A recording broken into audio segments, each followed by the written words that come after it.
BBC is reporting that former Secretary of State James Baker, according to an unnamed close friend, took a look on the ground at Iraq and described it as being in, quote, a hell of a mess. In our fourth story in the countdown, that assessment from the man heading the commission to find a new direction there. This month about to become the deadliest for coalition forces since January 2005, 21 months ago. Secretary Baker's comments reportedly coming during his most recent visit to Iraq, where he was visibly shocked, according to that friend, described by the BBC as another top politician. Mr. Baker also said, quote, there simply weren't any easy solutions. Meantime, 10 U.S. troops were killed in and around Baghdad yesterday, at least one more in Iraq today, bringing the American death toll in that nation for the first 18 days of October to 70.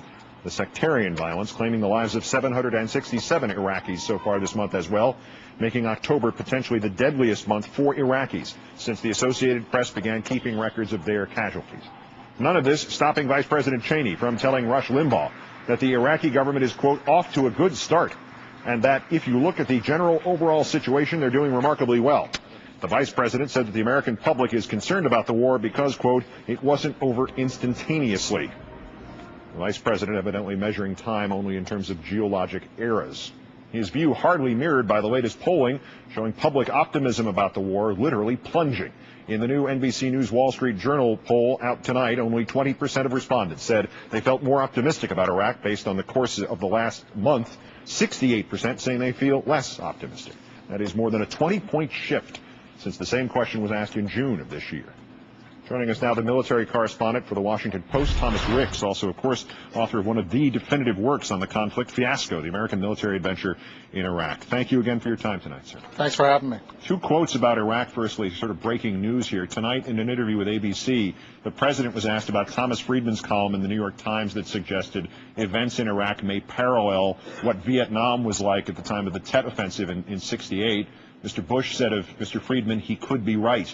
First off, is he? And secondly, does even that answer suggest somebody may have opened Mr. Bush to some of the reality on the ground there?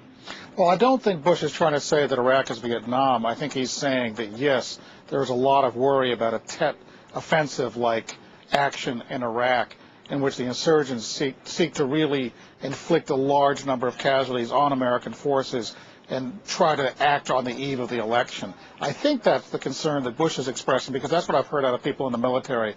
They're bracing for some sort of large-scale attack. They worry about that a lot. The other quote, obviously the one attributed to James Baker, that Iraq's in a hell of a mess. Is that a fair statement if it's accurately quoted? And given what Mr. Baker is doing for Mr. Bush, is that some sort of indicator of some sort of broadened perspective in the White House? I think the Baker assessment, if that is indeed what he says, is exactly correct. I think it would be hard to find anybody on the ground in Iraq in U.S. uniform or Iraqi clothes who disagreed with that assessment. I think it does indicate that the White House is getting a more serious and realistic assessment, and also, more importantly, is listening to them.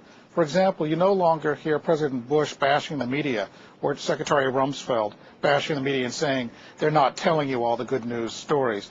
It's pretty difficult to find good news stories on the ground in Iraq right now. In fact, Secretary Rumsfeld today, to some degree, endorsed the idea of some sort of amnesty or some recognition for insurgents. Is that another indicator of what may be changing? Yeah, it might be an indicator of a new realism. Anybody who's studied counterinsurgencies, and the military has lots of those people now, will tell you that any ending of a counterinsurgency has to have some sort of amnesty program built into it. Otherwise, you're simply driving people into the arms of the enemy. Back to the Secretary Baker Commission, the alternatives that it is to present to the president after the midterm elections. They keep surfacing. The accounts vary, but not the thrust of them. One option is supposedly focused on stability, even if it means cutting deals with insurgents, bringing Iran, Syria into the equation. The second calling for gradual withdrawal of American forces to bases outside Iraq.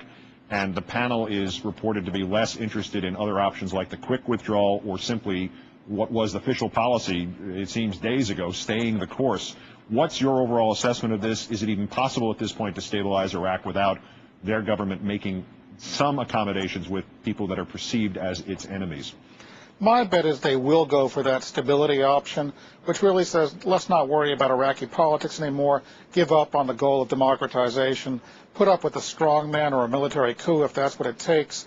But I don't think you're going to see the Baker Commission report out anything right after the midterm election What I'm hearing is we won't see anything out of them probably until January when the new Congress is seated. The spike in casualties, this is obviously not an aberration. It seems tied to the increase in American troops in Baghdad, or at least one event followed the other, trying to stop the sectarian violence there. What else is factoring into these new and very disturbing numbers?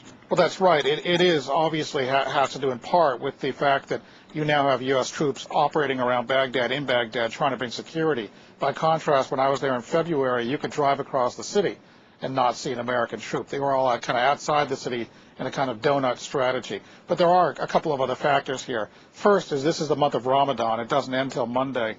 And the holy month of Ramadan has seen a spike every year that we've been in Iraq of violence and insurgent attacks.